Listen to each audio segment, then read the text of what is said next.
Oi, colegas. Sou Enes, candidato a presidente pela Chapa 2 da Sociedade Brasileira de Anestesia. Por que e como? Por que Chapa 2? A primeira coisa importante é em relação a essa imagem, o que ela conta? Ela conta que nós estamos ouvindo as pessoas, estamos ouvindo há muito tempo. E a gente procurou nos últimos meses viajar pelo Brasil afora. Foram 13 estados, mais de 90 cidades que a gente visitou. Nós conversamos com centenas de colegas. Junto disso, nós colocamos um questionário eletrônico pelo SurveyMonkey, em que a gente fez uma série de perguntas e a gente tabulou esses dados e eles estão ajudando a gente a construir aquilo que a gente chama a nossa carta compromisso.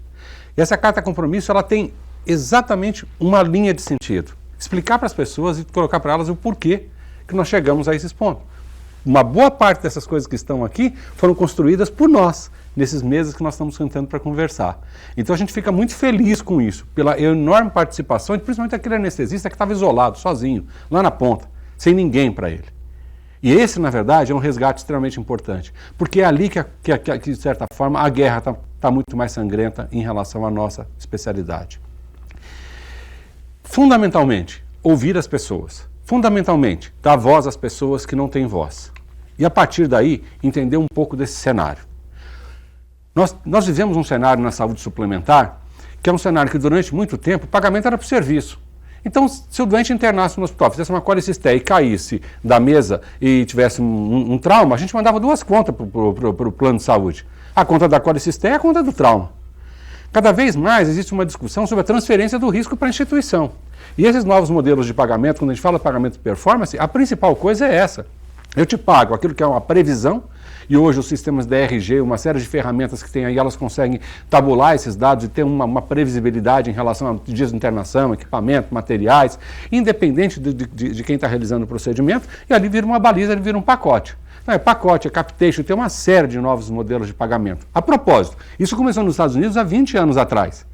E nós, quando fomos procurar aqui pela SAESP em São Paulo, fazer uma parceria com a ASA, era justamente para entender como é que eles resolveram isso lá, como é que eles resolveram esse grave sistema de saúde americano, que também passou pelos mesmos problemas que a gente. Que problemas que eles passaram?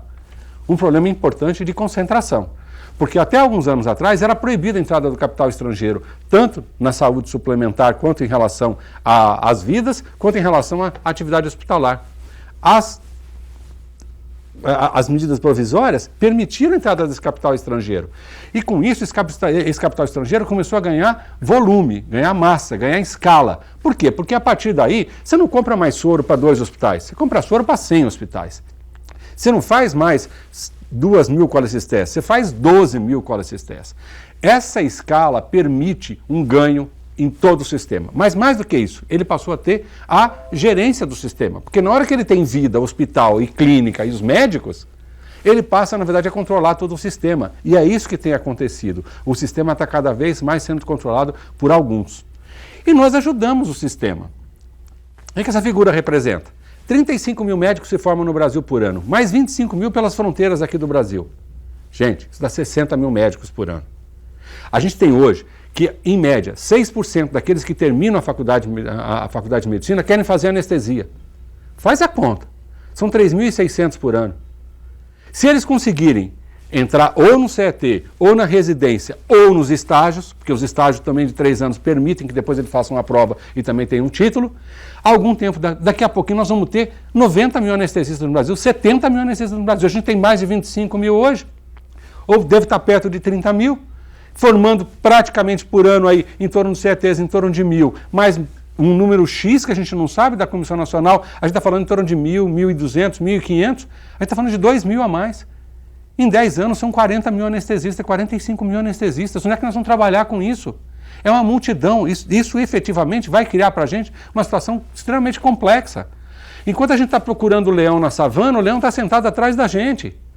Essa é a grave crise na saúde. Essa concentração, esse poder forte das operadoras de saúde e também na área pública, porque a Ibsera dominou. Hoje as organizações sociais de saúde também, elas passaram a fazer gestão de 5, 10, 15, 20 hospitais públicos.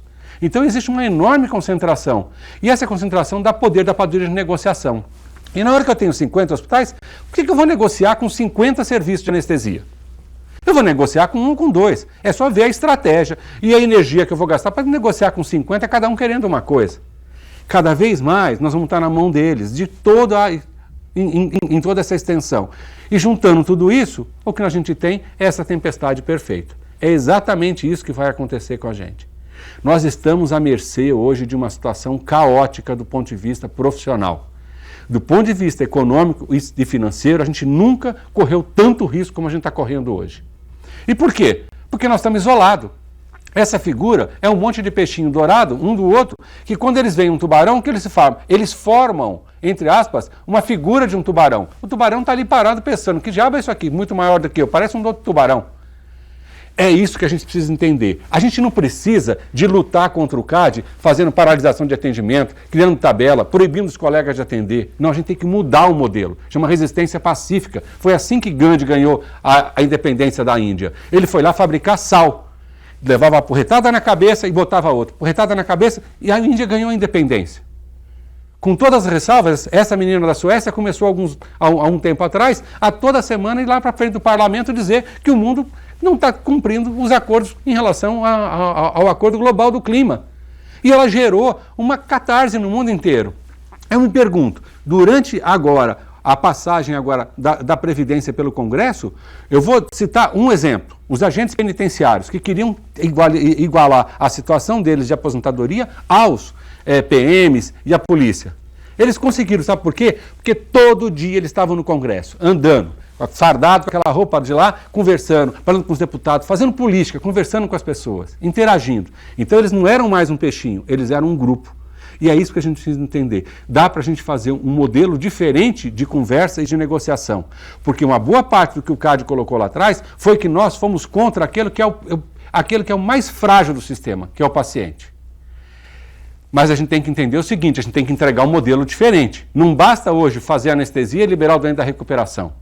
A gente tem que entender que cada vez mais a gente tem que entregar muito mais, a gente pode entregar muito mais. A gente pode entregar uma redução muito grande de náusea e vômito no pós-operatório. A gente pode entregar o paciente na recuperação com uma incidência muito menor de hipotermia intraoperatória, de disfunção de múltiplos órgãos relacionada à hiperfusão que ficou durante o intraoperatório todo por falta de monitorização hemodinâmica.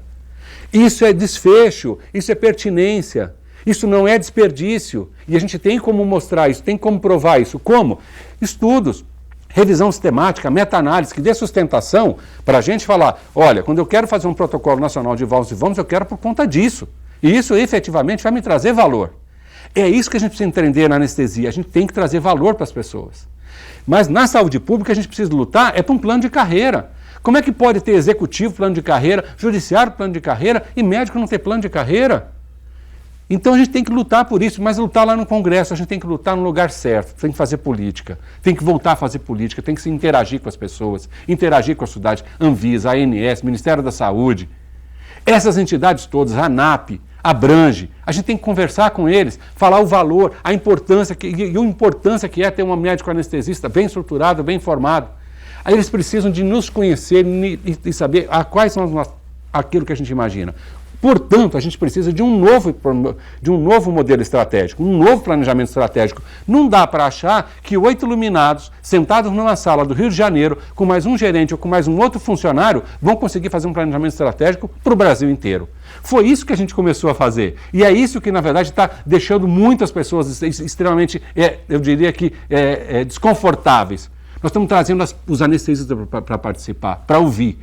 E com isso a gente vai ganhar poder, porque aqueles peixinhos lá vão virar um grande tubarão. Essa é a nossa estratégia, esse é o nosso objetivo. Recuperar a autoestima e a força do médico anestesista no Brasil. Reforçar isso, porque nós vamos reforçar a Sociedade Brasileira de Anestesia.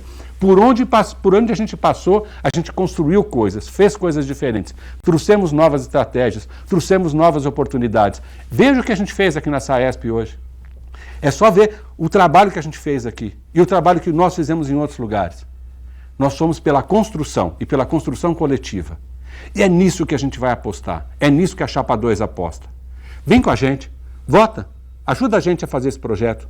Nós precisamos muito de você.